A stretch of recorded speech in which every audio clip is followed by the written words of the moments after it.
Hello, everyone. We'll be getting started in just a few moments. We're just giving everybody time to log on and get settled in.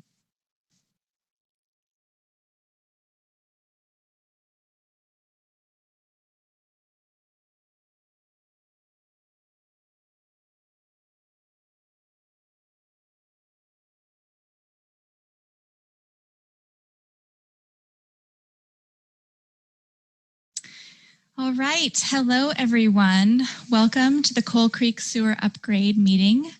This is our second meeting. Today we'll be focusing on work in the Coal Creek Natural Area.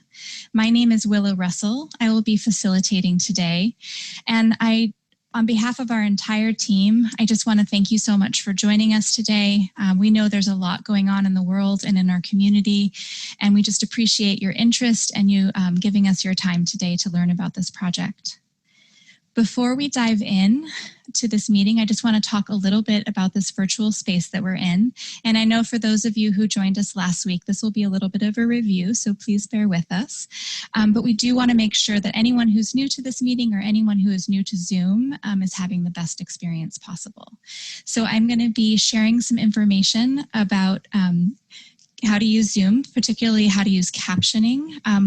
The Coal Creek area, there are people who are living and working and playing in that area who come from diverse communities. And so we are providing captioning in 7 different languages: English, simplified and traditional Chinese, Korean, Russian, Spanish, and Vietnamese. And in a moment, I will show you how you can access those captions. We also have 2 ASL interpreters with us today, Lori and Sarah. And in a moment, I'll walk you through how to optimize your view of their screens. And then I'll also be walking you through how you can ask questions during the presentation. If at any time you are running into technical issues and you need help, my colleague Will is available by phone. You can call him at 206-922-6271, or you can use the Q&A chat function, which I will show you in a few moments. So first, closed captioning.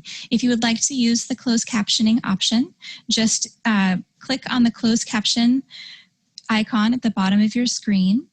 And once you do that, you'll get a little window that pops up, and you just need to select Show Subtitles. If you would like to take advantage of the translated captions, just click on the chat box and another window will open for you with a link, and you just need to click that link and follow it to another web page where you can select the language you would like your captions to be in. And please note that this chat feature is one-directional. We can send messages to you, but if you want to send questions or comments to us, you'll need to use the Q&A function, which again, I'll be going over in a moment. In terms of ASL interpretation, if you would like to see Lori and Sarah larger on your screen, you can select the side-by-side mode, which is, you just need to click on the View Options menu at the top of your screen, and you can see here that's what this looks like. So select side-by-side mode, and you'll see, you won't see Will and me, you'll see Lori and Sarah here in this location. These images are just placeholders. And if you would like to see them larger, you can just slide this gray bar out to the left, and that will enlarge the interpreter screens so that you can see them more easily along with the presentation. One of the most important things that we want to do today is get your questions answered. So I would definitely want to walk you through this. You will notice that you are in listen mode right now, so meaning you're muted, but you can type any questions that you have using the Q&A icon here. Again, if you just click on this icon, a window will open up and you can type a question and we'll be tracking those. We will answer as many questions as we can live today, but if we don't get to your question or if it's very technical or detailed and we need to follow up afterwards, we will answer every question in the meeting summary, which we'll be posting online. Now with that, I would like to introduce today's presenters. We have Liz Matson, the project manager from King County, Jacob Shepard, the environmental planner from King County, and Monica Vandeveren, who is with Community Services at King County. And with that, I'm going to go ahead and pass the virtual mic and laser pointer to Liz Matson. Hello, this is Liz Matson. I am King County's project manager for the Coal Creek Sewer Upgrade, the project that we'll be discussing today. So today's meeting is the second of 2 webinars we are hosting about the Coal Creek Sewer Upgrade project. This is a very large project with a lot of different elements that we know people are going to have questions about. So there are going to be opportunities coming up for you to provide input, and our team wants to make sure you have the information you need to understand this project and participate. Because this is such a challenging time to do project outreach, we're creating multiple ways for the community to get up-to-date information, ask questions, and get feedback. Monica will talk later at the end of this presentation about upcoming outreach opportunities. Back on June 17th, we focused more on construction and trailhead restoration. Today, we will go into more detail on how work in the natural area. We're going to be just talking about reducing impacts, how we will protect the environment during construction, and how we will restore and maintain the areas affected by the project construction. So next, I'm going to go over some of the project context for people who weren't at the last meeting and get you familiar a little bit with King County's regional wastewater treatment system. So first, I would like to introduce you to King County Wastewater Treatment Division. You'll probably hear me call it WTD for short. So on this map here, we have north, this is Snohomish County here, and south, this is Pierce County here. So King County WTD is a regional wastewater treatment provider, and this map shows the area that WTD serves. We provide regional wastewater treatment to 17 cities and 17 sewer districts. We operate pump stations and pipes that get the wastewater from your area to a regional treatment plant. The colored shapes you see that send wastewater to one of these 3 regional treatment plants we operate. So this green area goes to West Point, this teal area goes to the Brightwater treatment plant, and this purplish area goes to the South treatment plant. And this is where your wastewater goes. So, but overall, we treat on average about 180 millions of gallons of wastewater a day. But that number can go much higher when it rains. So it can be really hard to imagine a large number like 180 million. So might help to get you an idea of how much wastewater is treated to imagine 3,600,000 bathtubs and the water that it would take to fill those bathtubs, if you can even imagine that many.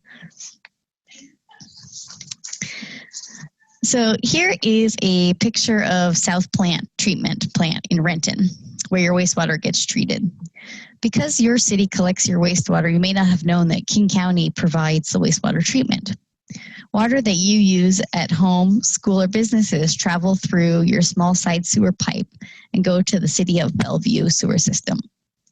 Bellevue's sewer system is kind of like a system of city streets, and King County's system is like the highway where all of the streets lead to. And these highway pipes take the wastewater to the treatment plants and around the region. So this figure here shows the population growth in the Bellevue area. As you probably know, there's been a lot of development in the Bellevue area, adding more houses and businesses that are sending flows to the sewer system. You can see that Bellevue's population really begins to climb around 1940 after the Lake Washington floating bridge opens, and the Bellevue and Newcastle areas are so much more easily accessible to Seattleites. And then growth continues rapidly in the 1960s, and you can see is still climbing today. So King County really needs to do this project because the pipe doesn't have enough capacity to support this growing area into the future. We at the county monitor both the flows in the pipe and the population growth, and we start projects like these when we see that the pipe might not be big enough in the future to meet the needs of the community. Right now, this part of the Coal Creek sewer doesn't have enough capacity to meet King County pipe size standards. And there's currently a 50% probability that the pipe could overflow to the creek in any given year, which is really something we don't want to happen.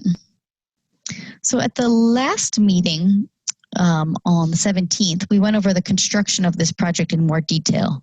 And I'm just going to give you a quick overview to provide you some context for Jacob's discussion of the natural area. And if you want to learn more about the specifics of the construction phase, please go back and watch the recorded webinar. So just to reiterate, this is a really big project. We're going to be installing over 10,000 feet of new pipe, which is almost 2 miles. So we have this dotted red line here that you can see that travels up, and that's the existing pipe that will be replaced. The black line is the proposed new pipe that we will be installing. And we're going to be installing it with trenchless technology. There are also these other little black lines that connect with the main black line. And these are pipes, and they show the connections from the new pipe, the new large pipe, to Bellevue sewer. And even though the goal is to remove the active sewer from the natural area, there is still a lot of work that has to happen in the natural area as part of this project.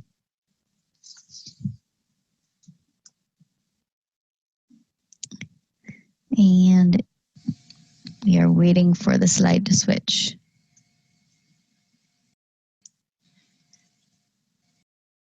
Liz, we're maybe running into a little technical issue, so let me just, you want to take back control? I'm going to take back control for a moment and see if I can get this sorted out.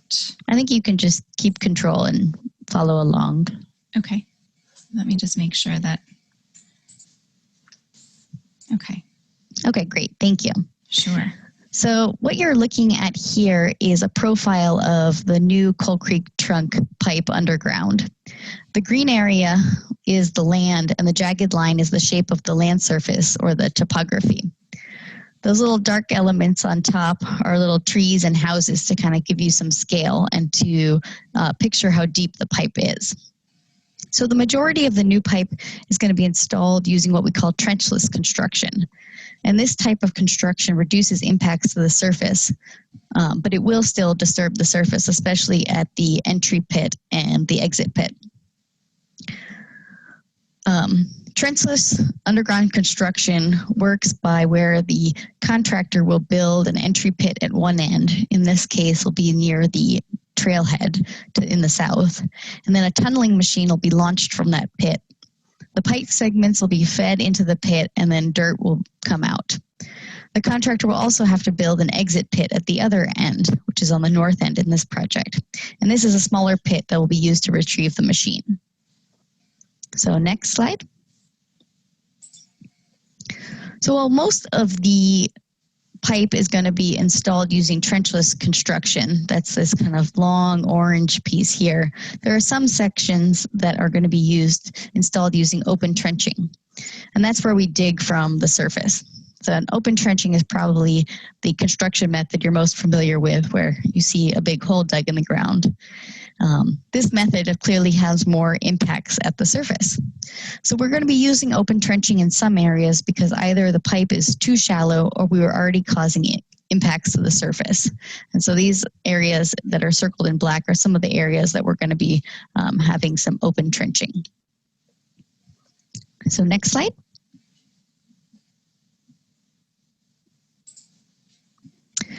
So lastly, here is the current schedule for the sewer upgrade project. We are currently in final design at a stage that we call 60% design. And so because this project is located in a really sensitive area, both permitting and environmental review for this project are going to be very complex. And design is not going to be completed until after we receive all of the project permits. After design is complete, there's going to be a period where the contract goes out to bid. And once that contract is awarded, construction can begin. We still have a couple years before construction begins. And once it starts, which we expect in late 2022 or early 2023 approximately, it'll take about 4 years from start to finish. This summer and fall of 2020, permitting and environmental review will be underway for the upgrade project. And we'll let people know when there are opportunities to comment. As you can see from this schedule, the community outreach portion is going to go on throughout the entire project, and Monica will be talking more about how you can get the information you need to participate. So I'm going to turn the presentation over now to Jacob Shepard, who's going to walk through working in the natural area. Hi, everybody. My name is Jacob Shepard. I'm the environmental planner for this project.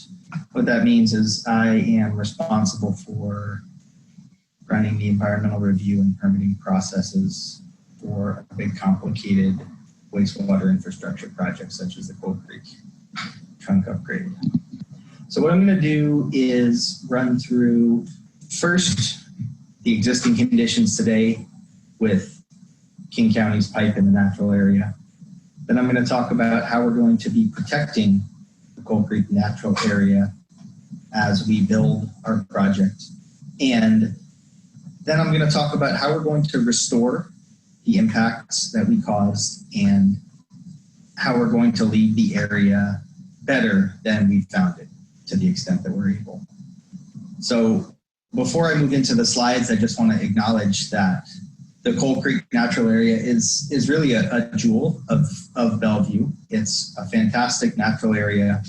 It's home to multiple species of salmon. It's home to a ton of wildlife that rely on the forests around Coal Creek. And it's home to a wonderful network of trails. And our project is going to be occurring within this wonderful natural area. That gives us a lot of responsibility to make sure that we keep our impacts down as much as possible. So Liz talked a little bit about where we are today. The existing Coal Creek trunk sewer you can see in red on the image in the aerial view of the screen. So as you can see, that red pipe weaves its way down the valley that Coal Creek is in. It crosses the creek a number of times, and it ultimately connects near the north end of the project to the county's east side interceptor, taking the flow in that pipe down to South Treatment Plant in Renton. You can just barely see that line right there. That's the ESI, as we call it. So in the 60s and 70s, King County Metro built this sewer pipe as part of a regional effort to provide better wastewater treatment for the urban growth area in King County. One thing that I want you to notice is the amount of development around Coal Creek today. This image was taken probably just a few years ago.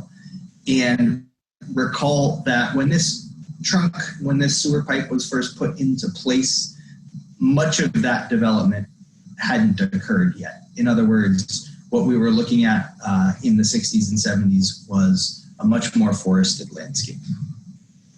So what we see on this picture here is the north segment of the Coal Creek trunk. There's a south segment of the trunk as well. That segment is not under the same capacity constraints as the north segment, and this project will not be upgrading that section. We're going to be focusing on the northern segment.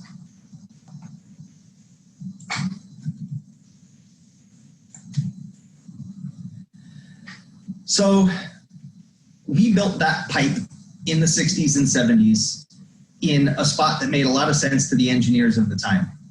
Water flows by gravity, and the more we were able to use gravity, the less we had to spend on pumps and maintenance and on and on. So when this was built, it seemed like a great place. However, as the decades have gone by, it's become increasingly clear that there are some issues with putting a sewer pipe in the valley of a stream. As you can see in these photos, these photos are evidence of a couple out of at least 4 events that we know of over the past decades in which the stream has jumped its banks and scoured out one or both sides of the stream bank and exposed or nearly exposed that active sewer pipe in the process. This is a really big problem. The sewer pipe is built to be buried under the ground and is not built to withstand the forces of an active stream pushing sediment and boulders and that sort of thing.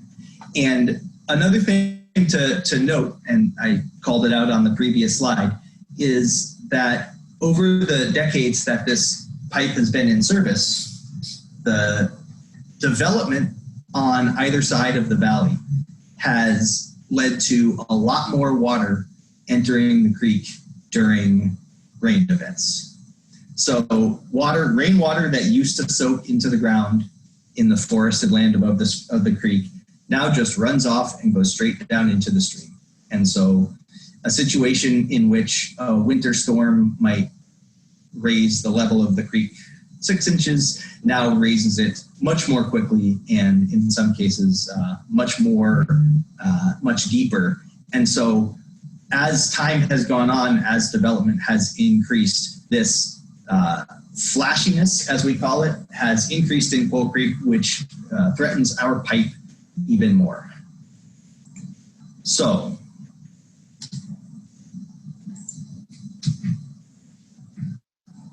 we even today have an example of this ongoing problem of the pipe being at risk of the active pipe being at risk from the active creek. In 2019, in the winter of just this last winter, there was a major storm around December 20th. And when our crews visited the facility on Coal Creek, this is right near the upper West Trailhead, just uphill from Forest Drive, they noted that one of our maintenance hole structures, one of these access points for the pipe, was now in the main channel of the stream. And as a result, we, before this large project that we're talking about gets started, are actually going to need to do a small temporary fix to keep this maintenance hole structure protected from future flooding events.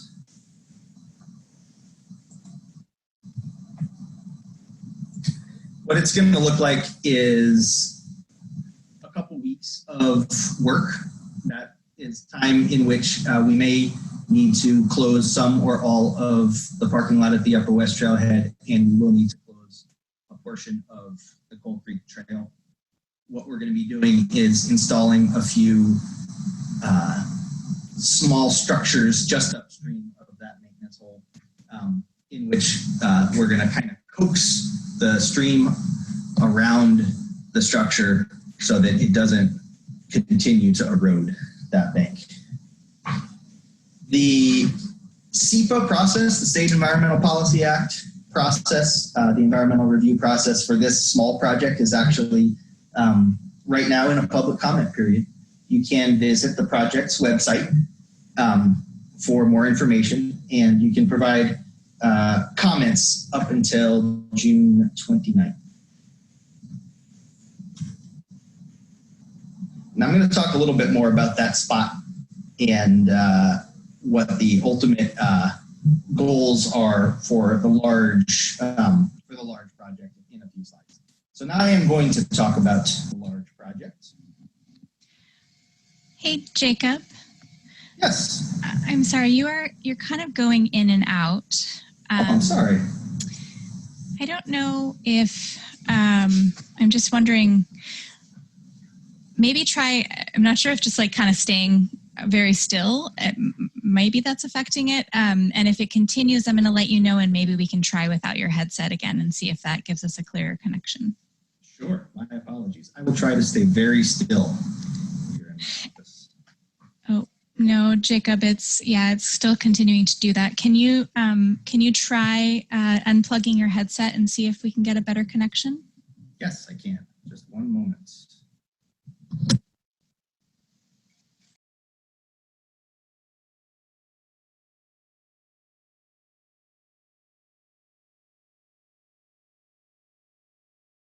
Thank you for bearing with us, everyone. This will just be a moment.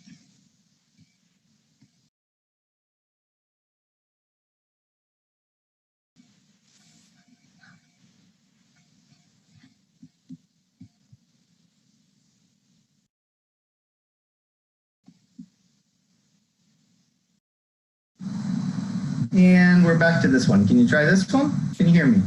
We can hear you, Jacob. Yeah, let's try this for a little bit and see how that goes. You bet.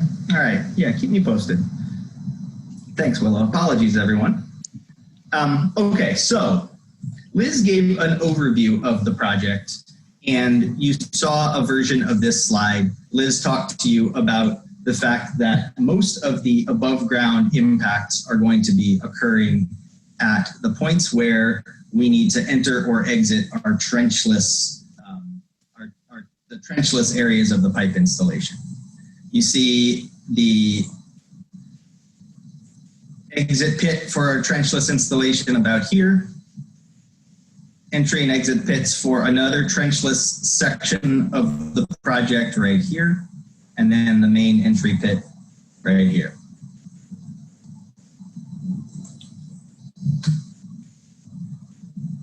What I'm going to do is walk through just kind of the basics of the activities that we are going to be doing in each of these areas. We're going to start at the upper end of the project by the Upper West Trailhead. And what you can see here is... Jacob, I'm so sorry. I'm going to interrupt you one more time. I'm so sorry. You are still continuing to break up. So I'm wondering, do you have a phone handy? I'm wondering if you can call into the meeting. I'm not sure if that will work. Let me just check with our tech crew. I just want to make sure everyone can hear you. And again, thank you everyone for being so patient. Just give us 1 second while we troubleshoot this.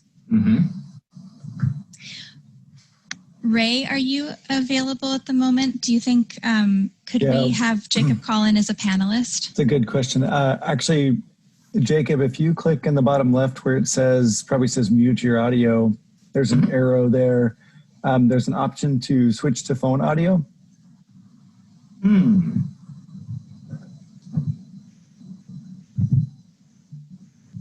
I wonder if that's feasible.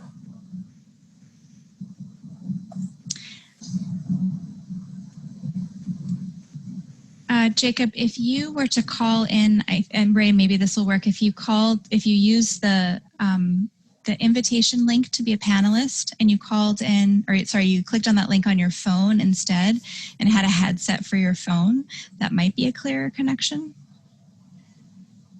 If the option that Ray just gave you doesn't work. Right.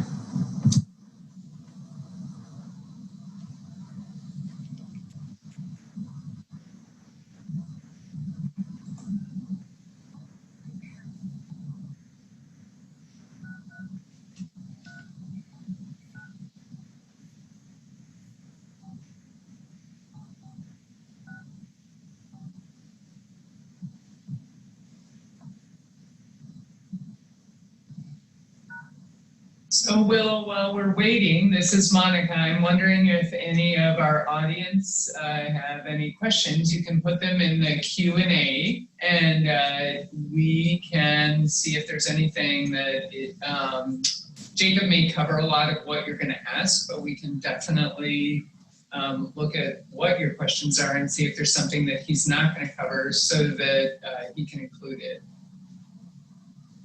That's a great idea, Monica. Thank you. If anyone has any questions, please go ahead and use that Q&A box.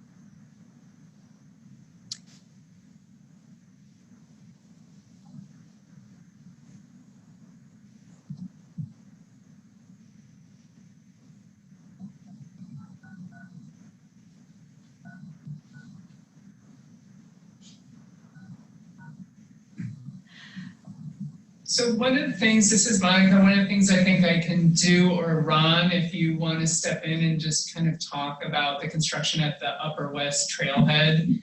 That's something that doesn't require a huge amount of environmental expertise. Sure. I can do that, Monica, if you like. Okay, that'd be great. And if you can kind of emphasize, you obviously are working on designing this retaining wall and working on the forest and stream restoration aspect.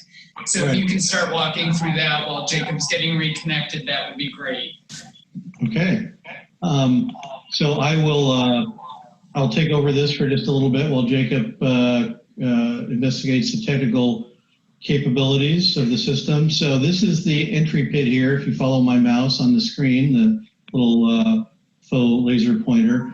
So that's where we'll be launching the tunneling operation. And this is where there'll be the greatest amount of disruption right in this area, which is the upper West Trailhead parking lot. So right upstream of that, where this kind of yellow line is a line that we'll be building up the existing trail, because the existing pipeline goes on the other side of the creek here, and we'll be replacing that with a larger pipe on this side of the trail. And that's a very tight construction area, so we will be building a short retaining wall right up near the end of that, right around in here. So that'll help us widen the area out, and so that we can get up there. The idea is to minimize impact on the natural area here as much as possible. We feel that we can do that with a minimal amount of free removal because the trail's already there. There will be some disruption where we're putting the retaining wall in. And then also we're doing some creek restoration work here that is in order to improve the creek habitat and also to provide some protection for the pipeline and the trail. And this is very close to the area that Jacob showed earlier, where we're getting a lot of creek erosion in years past. In fact, there's an existing project that's going on, what's being designed right now that hopefully will be built this summer to protect an existing manhole that's there. And I suspect that's a slide that Jacob will talk about later as well. So there is, so this section in yellow up here is all open cut pipeline, which means it's a contractor will dig a trench, put a pipe in, and then backfill it. So it's not tunneled here, but the footprint for disruption is fairly limited. This other section right here that's outside of largely the natural area is connection to the existing south trunk that remains in place that Jacob talked about. And Ron, I think we have Jacob back. Okay, well, I'll stop talking and he can fill in the gaps then. I will certainly give it a try. If you guys can let me know if you can hear me. Yeah, let me give up control here. Okay, should be, I've given up control, Willow. Wonderful, thank you, Ron. All right, Jacob, Great. you're on. Thank you for Wonderful. troubleshooting with Looks us. like, well, and thank you to everybody for bearing with us.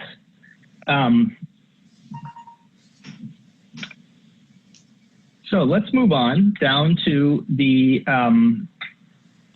next area, the next project area.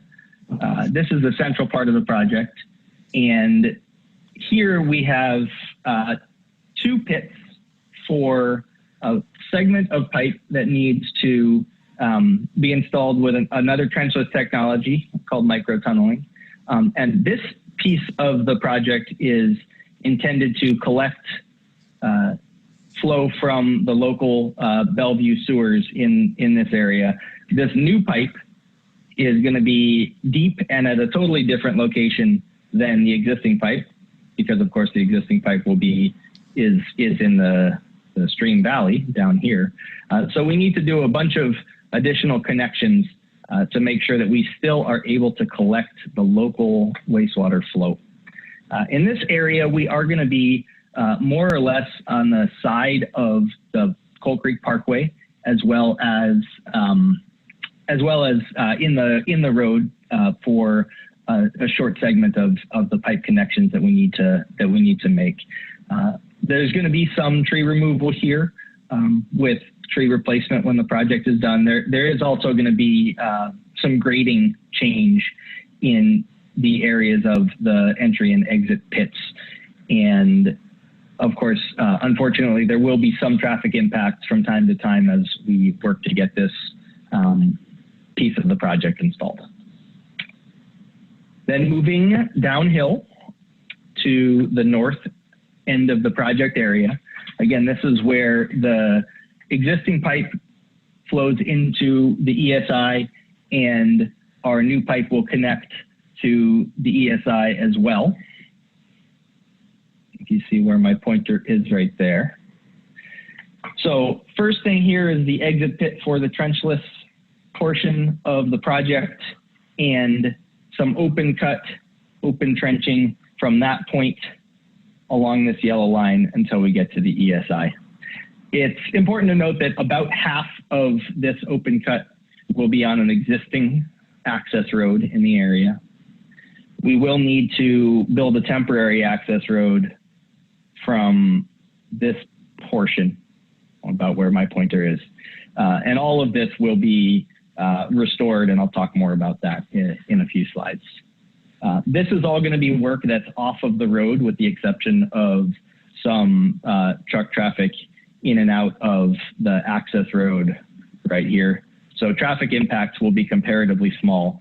There will be temporary environmental impacts in this area, and I'll talk about restoration in a few slides here. So as I said at the beginning of my portion of this presentation, I am the county lead for environmental review and applying for environmental permits. As a big complicated project that touches waters of the United States and touches wetlands and has some temporary environmental impacts, there is quite a complicated web of permits and processes that we are going to be navigating as part of the project. The first one that you may become aware of is environmental review under SEPA. As I mentioned a few slides back, that's the same process that we're undergoing at this very moment for the small temporary protection project for the maintenance hole up by the upper West Trailhead. The SEPA process for this project, for the large project, will more likely than not happen in the latter half of the summer or possibly early fall. There's also a number of federal, state, and local permits. And all of those permits will be included in the construction contract. And as I talk about how we protect the environment in the slides to follow, and as I talk about how we are going to be restoring the environment after the project is done, the overlay for all of that is that there's strict regulatory controls from a number of different places on all of the work that we as the county do for this project. So I'm going to move into some more specific, slightly more specific on different ways that we're going to be protecting the natural area during construction. We're going to be focusing on protecting water quality and protecting trees. We're going to be talking about protecting the stream and the animals that live in the stream. And we're going to talk a little bit about noise and light control.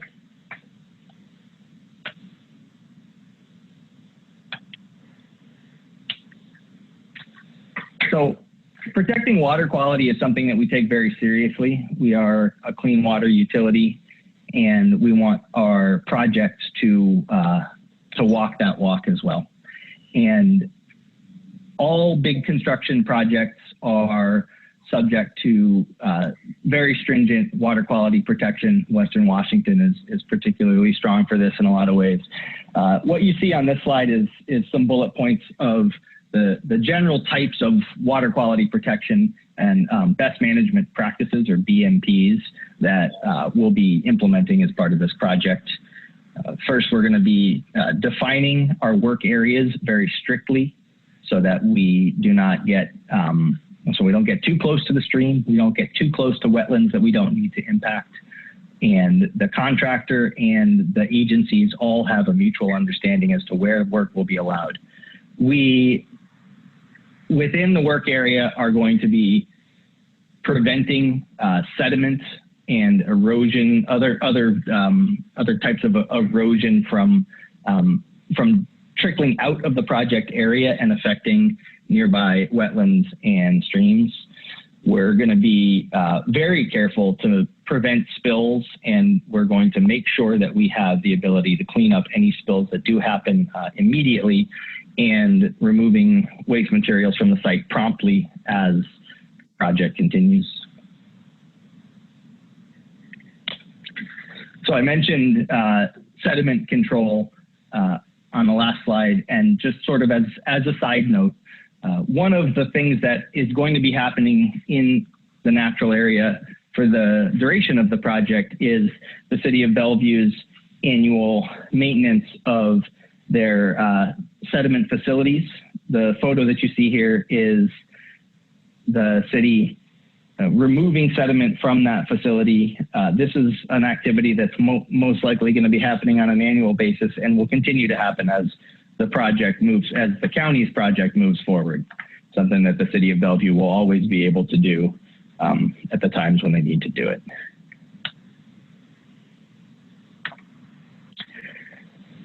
So how are we going to be protecting trees in the forest in which we're working? So as you imagine, this type of construction work will require the removal of some trees that are within our project work area, and also trees that are adjacent to the work area whose root structures might be impacted negatively by a trench going right by them. Those are the types of trees that may need to be removed as part of the project. All of the other trees in the vicinity of this project throughout all of the work areas are going to be protected. And I will also talk about some of the ways that we're going to be, some of the goals that we have in restoring the forest when we're done with this project in a few slides here. For the trees that are not directly in the work area, the City of Bellevue does, in my opinion, a fantastic job of requiring all development to protect trees whenever it's possible. Well, the drawing that you see here is sort of a stylized drawing of what the tree protection zone would look like. You can see the drip line on either side of the tree's canopy, and then you can see an area that extends, in this case, well beyond the drip line to protect not just the tree, but the roots underground. And so for all of the trees that are adjacent to the work area, but not right in the way, we're going to be installing tree protection fencing, and that's fencing that's going to be up for the entirety of the project.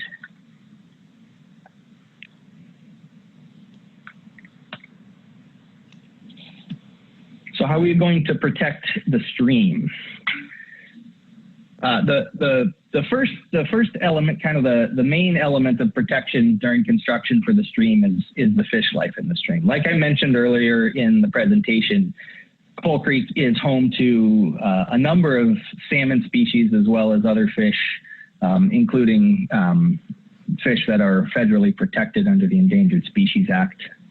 The regulatory agencies apply in-water work windows in which folks like King County who need to do a construction project must do any work that touches the water in these windows, which have been established in times during the fishes, during salmon and other fish reproductive seasonal cycles, where there will be it'll be the least likely to have impacts to the fish in the stream. So this project will be subject to in-water work windows as established by the regulatory agencies. For the areas where we will need to do some work in the water per se, we will also be excluding fish from the work area, both upstream and downstream. In most of the cases in this project, we will be working in the dry, as we say. We'll be putting some kind of cofferdam or something to prevent water from entering the work area. What we'll also be doing is having trained biologists on site with nets to prevent fish from entering the work area, and that's the type of work that the biologists are going to be on site for for the entirety of the in-water work. And so what we want to be able to do is make sure that any fish that are in the area don't enter our work area on accident. And again, regulatory agencies have pretty strict guidelines on this, as does the City of Bellevue. The erosion control element is obviously also important in water work, and all of our erosion control BMPs, which I talked about on the water quality slide, will also protect the stream more generally.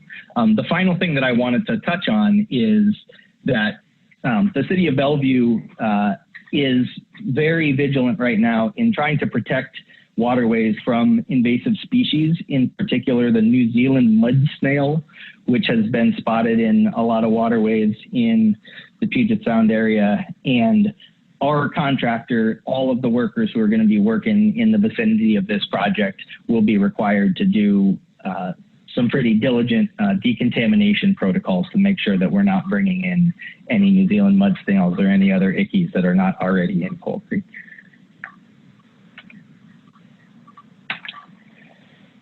So this is a large construction project.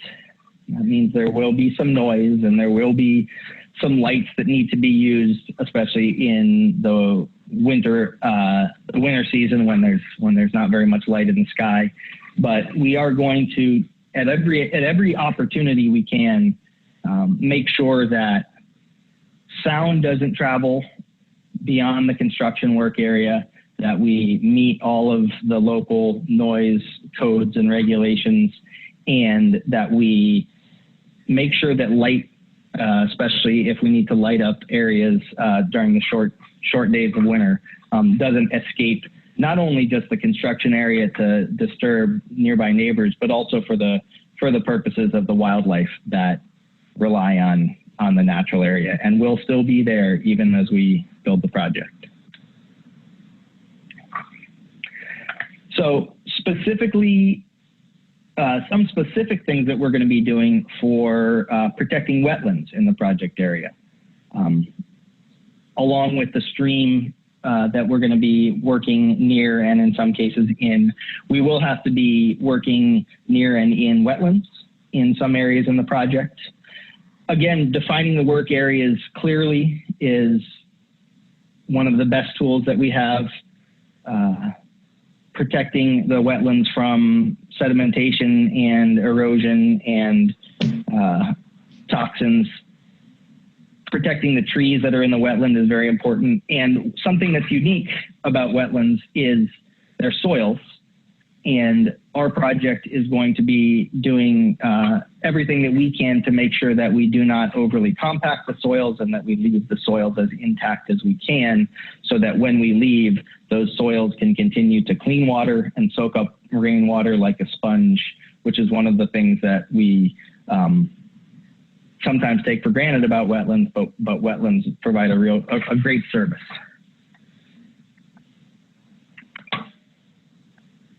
And then finally, just as a general control for making sure that we protect the environment, I want to just reiterate from any presentation that the county has done on this project or others. We have a team of professional construction inspectors who will be on site at all times, ensuring that King County's contractor follows all of the regulations, all of the constraints in the contract, and our eyes will be on the ground at all times. In addition, at all times during construction, our community relations staff, Monica Vanderveeren, who'll be talking to you next, will be available to answer questions. And if you have any concerns during construction, we pride ourselves on providing as good support as we can throughout all elements of construction of these big projects. Now we get to move on to what I find to be the more exciting stuff, restoring the impacts that we have caused and enhancing the areas in the natural area. So as we've alluded to, we have to strike a balance between the various needs in the natural area and the vicinity. the stream and the habitat around the stream and the forest land is of paramount importance. At the same time, so many people look to Coal Creek for recreational opportunities, and the needs of people who are recreating in the natural area need to be taken into account. And in addition, for the small pieces of the project in which there will continue to be an active sewer pipe in the natural area, and I'm talking specifically about this short segment of pipe that's required in order to collect flows from existing pipes, and at the north end, the downstream end of the project, this short stretch of pipe that connects into the east side interceptor.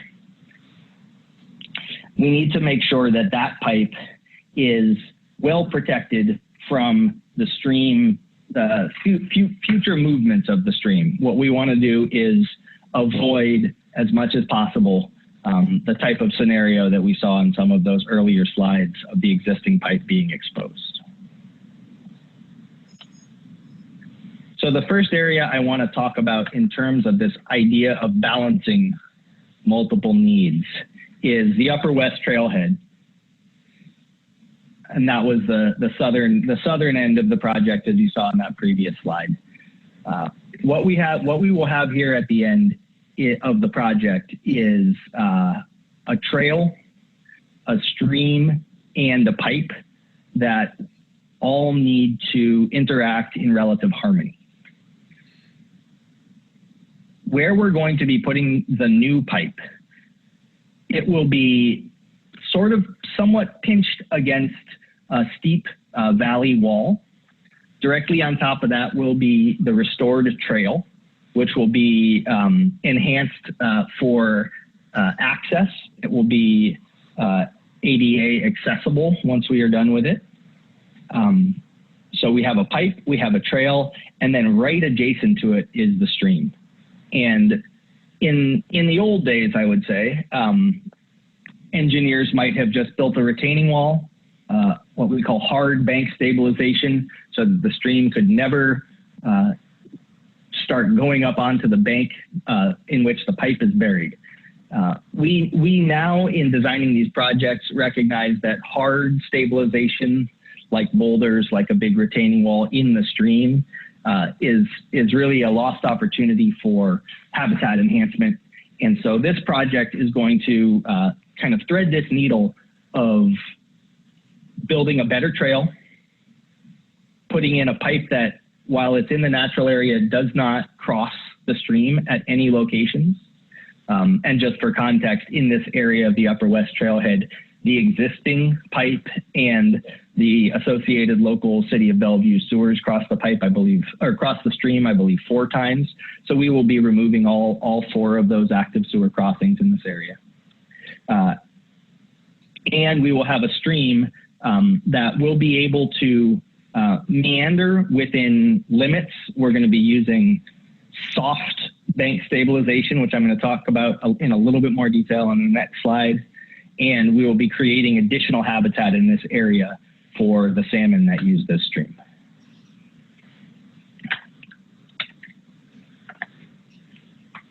So the new trail, the enhanced trail aside, what are we going to be doing in the stream itself?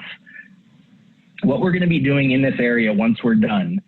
So first and foremost, in the area of the Upper West Trailhead, we're going to be physically removing the existing pipe out of the stream. And that's a couple of crossings, as well as the pipe going adjacent to the stream. All of the areas where the pipe is no longer in service in this area of the Upper West Trailhead, we're going to be removing as part of the project, and where we're already digging in particular. We are going to be leaving this area with additional back channel and side channel habitat, which provides refuge for juvenile fish. We're going to be putting in more gravels that are appropriate for spawning fish. We're going to be installing native vegetation that overhangs the stream, and even on the bank that we need to provide some soft stabilization because the pipe and the trail are right next to it.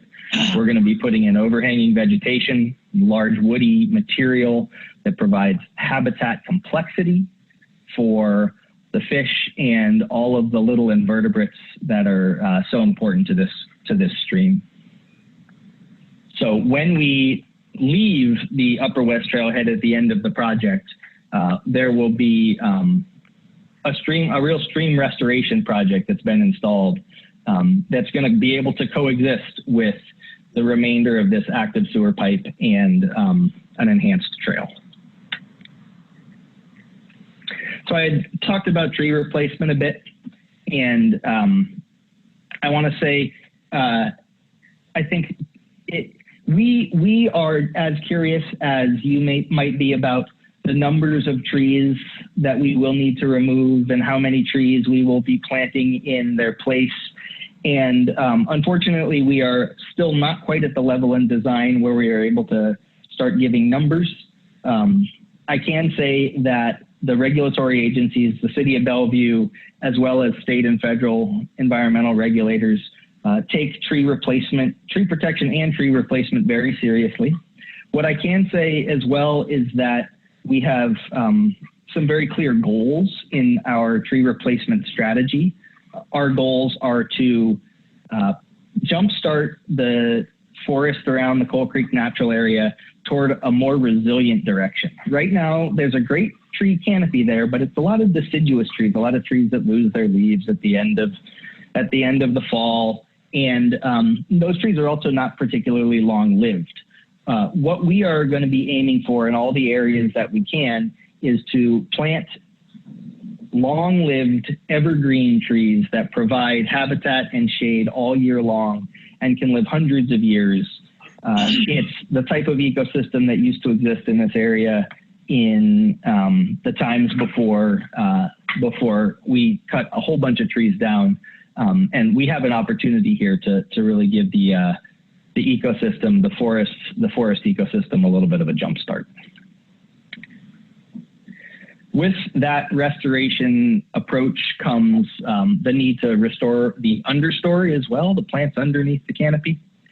And again, we're going to be trying to aim for increasing the resilience of this ecosystem. So in this case, that means planting native plants that can take over the ground cover and not allow plants such as ivy and blackberry and other non-native invasive species from establishing and taking hold. A diverse collection of native plants in the understory is going to provide better habitat, more habitat complexity in the long run. And so that's what we're aiming for, again, to make this forest more resilient when we're done. So the wetland impacts that we have in the project are going to happen in a couple of different spots. And what we have, again, is a pretty great opportunity to restore and enhance and expand the wetland complexes associated with Coal Creek. In particular, at the north end of the project, the downstream end of the project, right now, the existing conditions are that there are some wetlands there. There are some uplands there, so non-wetland areas. There's a lot of deciduous trees, short-lived deciduous trees, and there are a lot of invasive species.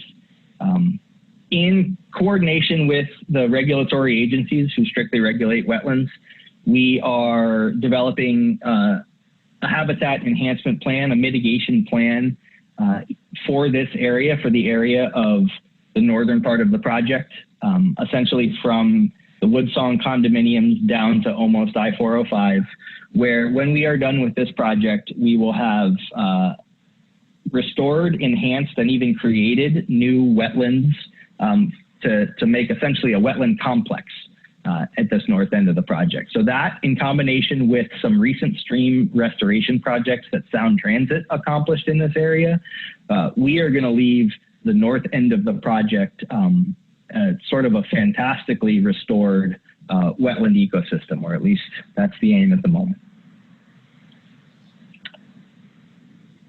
And just for reference, again,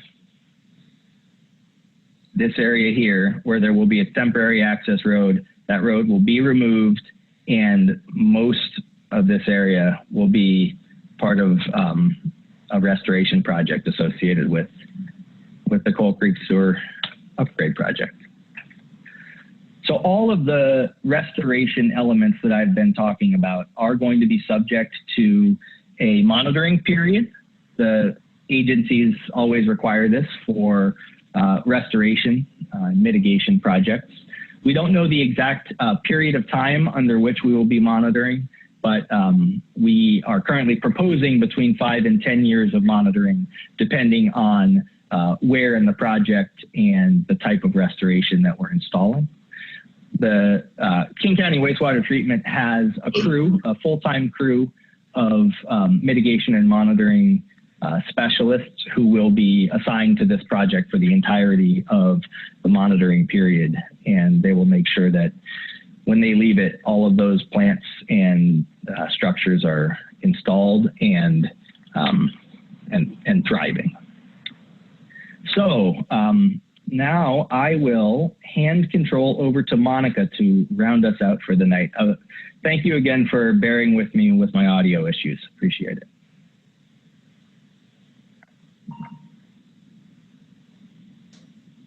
So Willow, I might have you just drive so that we don't go through any technical glitches. For You got it.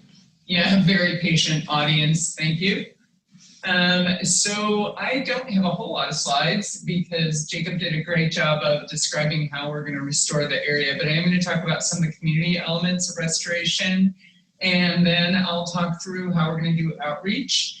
And hopefully I hit everybody's questions from the last time about how outreach occurs. Willow, next one. And can you hear me? Can everybody hear me okay? I can hear you great, Monica. Super.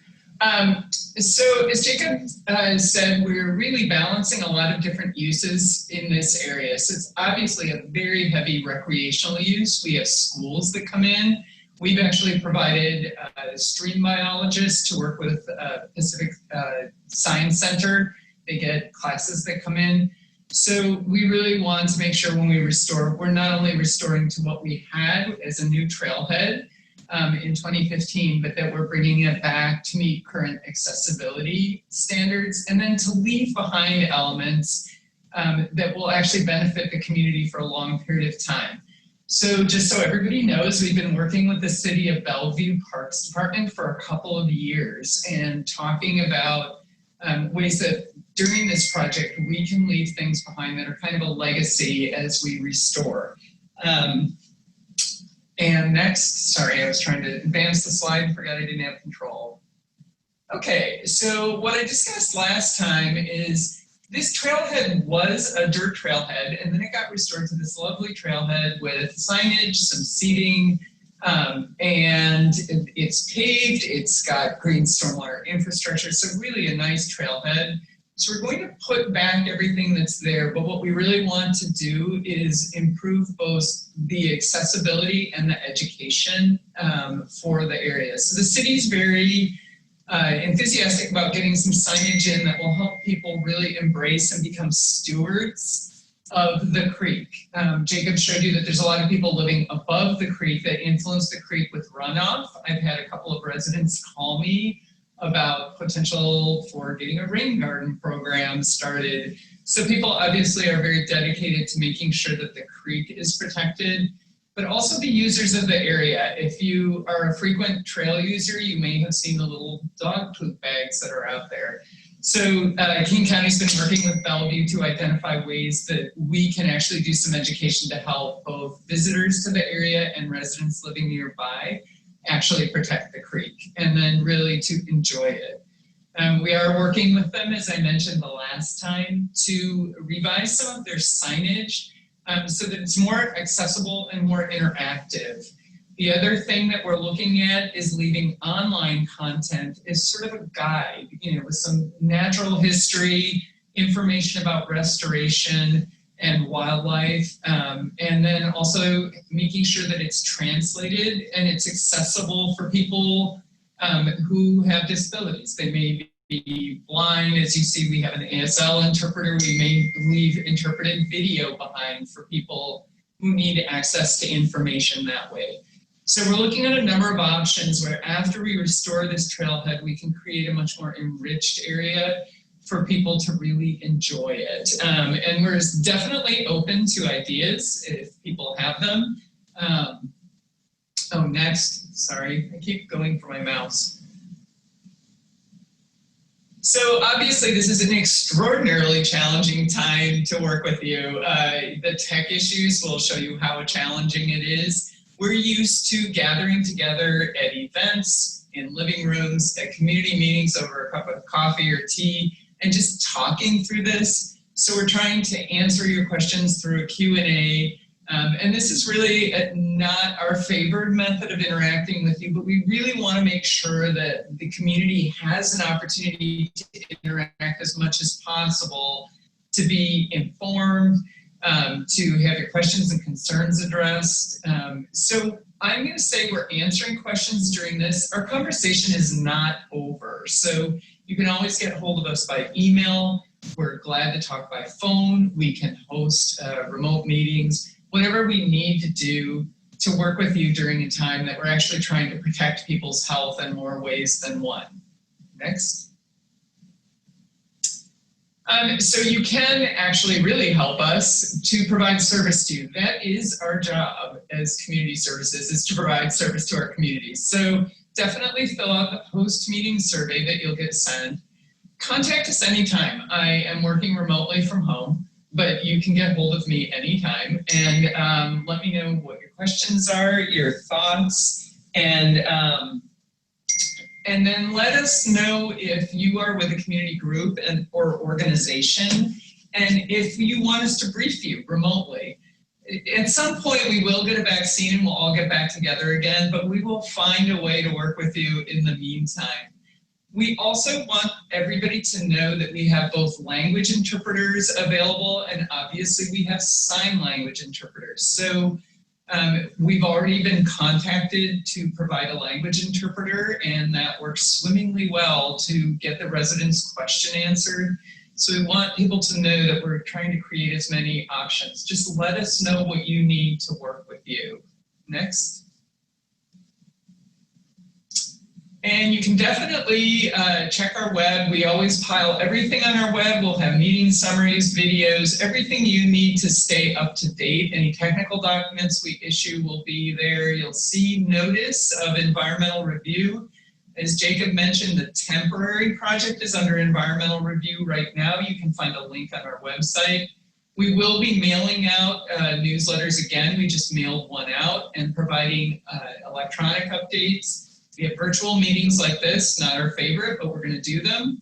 And online open house will be available for a month this summer. So you'll be able to go through, ask questions, get answers. If you need more details, better maps, let us know. We're willing to work with you however you need.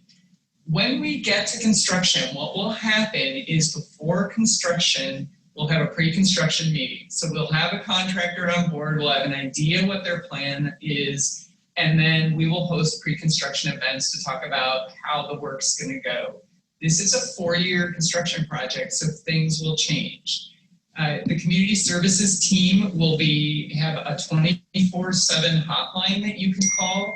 Most people actually have me on speed dial during projects, and then Annie Pfeiffer, who's on this project, she's also been on speed dial for people. So you'll have ways to get a hold of us around the clock to ask questions, report concerns, and then we'll also be meeting up with you during construction. So you will not be left alone during construction, and you don't have to wait to call us. You will hear from us a lot, especially when there are traffic impacts. You can sign up for text alerts, and we'll let you know what's going on with the traffic during construction.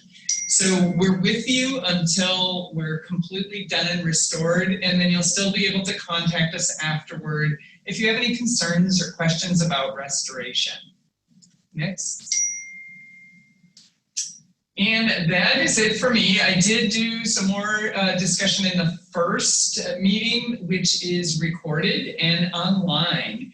So if you want to listen to the entire presentation from the last time and the Q&A, that's all online right now. So I think we've answered most questions. We had one question left about budget. And so we do cost estimates in each phase of the project. We don't have a final cost of this project at this time. So we'll provide updates when that occurs. We're obviously still designing and looking at permit and restoration conditions. So I'll answer that question and then turn it over to Willow. Thank you, Monica. Thank you all so much for your great questions. Hopefully you have all seen that our team has been furiously typing away to answer your questions over the chat. And Albert, I know you had another question about sinkholes, but I think that question got answered in your follow-up question. So if not, please do type an additional question if you didn't get the answer that you needed. So I think at this point, I'm going to give a little breathing room just to make sure. Oh, great. Thank you, Albert. Just responded. And so if anybody else has any more questions, I think we've answered everything thus far, but I want to give just another minute of breath just to make sure that people were able to type and get their questions in. I feel like we need musical interludes for our pauses.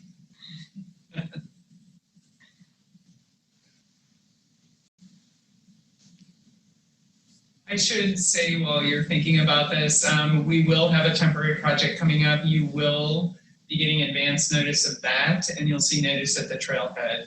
So when we have to do the work for this, I think we're expecting August, you will be hearing from me. So stay tuned on that. We'll make sure that you have a chance to get information about what's going on and updates.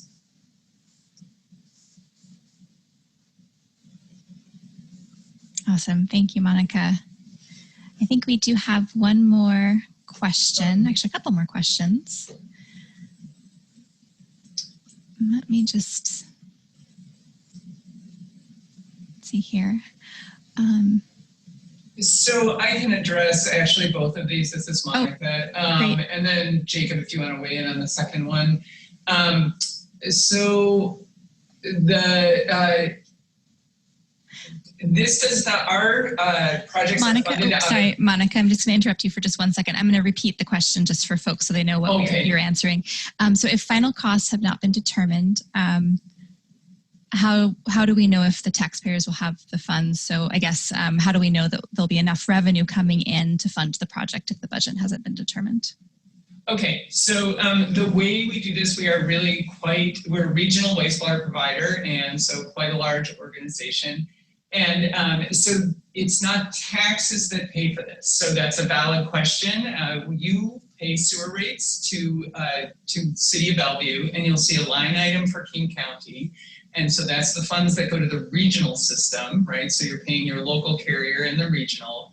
And what we do is we appropriate funds for projects. You know, we plan them years in advance. These can take 8 to 12 years to get executed, and they are priorities. And so we appropriate the funds and make sure that we're budgeting looking ahead because of the length of these projects.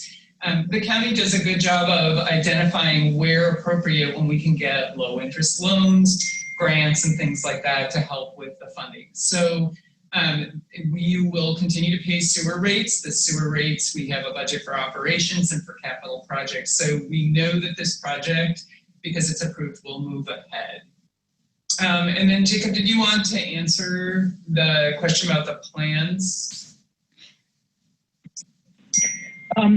I can say that as we're in development with what our plans are. Jacob, I'm so sorry. I'm going to interrupt you one more time. Yeah. I just want to make sure that we're repeating the questions for our interpreters.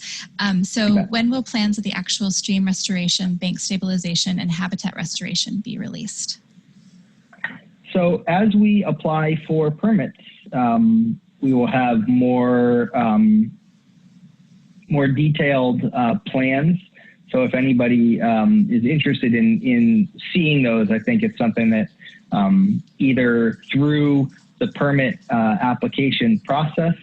I know, for example, the City of Bellevue tends to be able to publish a lot of project details, and we will be applying for land use permits with City of Bellevue. There's an opportunity to review and provide comments on the city's process, as well as state and federal agencies. I'd say the best plan for anybody who wants to see additional details on restoration plans would be to contact Monica. She can make sure that you get in touch with the appropriate person. It might be me, it might not. Great, thank you so much, Jacob. And I think, I'm just checking here to make sure. So we have, there was a question about providing a website address for SEPA comments, and Monica just shared an answer. A website address on this slide has been, sorry, Monica, do you mind just saying that out loud? Not at all, not a problem. So the web, you can go to the Coal Creek Sewer web, and on that page we have this link to the environmental documents. So WTD's environmental documents for all projects live on a page. That link is on the front page of our project. So you can go to the Coal Creek Sewer. Like I said, that's usually one-stop shopping for everything, and then go to that link to the environmental documents. We also have the contact information for Grace Smith if you need a mailed copy. And I should mention for everybody, we're obviously online and digital, but we're glad to mail out copies of anything if you need that. And so Grace can mail out copies of the environmental docs at this time. Great, thank you, Monica. All right, I'm going to give another just moment of another moment to let folks type any further questions that they might have.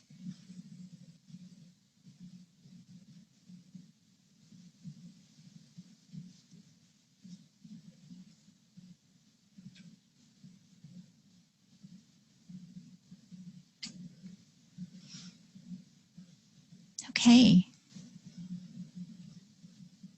I think we might be okay. I think hopefully we have answered all of your questions, and do remember that we will be producing a meeting summary with all of the answers to your questions captured in that. We've also recorded this meeting today, and we'll be posting that on the website. That same website that Monica just referenced, it's up on the screen right now. We will be sharing all of this information there. So definitely stay up to date with that information. Reach out to us if you have questions or further questions. And I think other than that, we are wrapping up a little bit early. Monica, I think you have one last thing to share. Do I? Oh, sorry. No, I just wanted to say thank you to everybody for bearing with us. It's difficult to do outreach during a time like this, but these are really essential projects and very, very critical that we have to keep moving along. As Liz described our problem statement, we need capacity in this pipe. So we are trying to work with you as best we can to make sure that you're up to date and have opportunities to participate. So thank you very much for taking the time and bearing with us. I know this isn't everybody's favorite mode of interacting, but it definitely, we appreciate your participation. Absolutely. Thank you, Monica, and thank you everyone so much. I hope you all have a wonderful rest of your day and maybe soak up a little bit of this nice warm weather. So thank you again.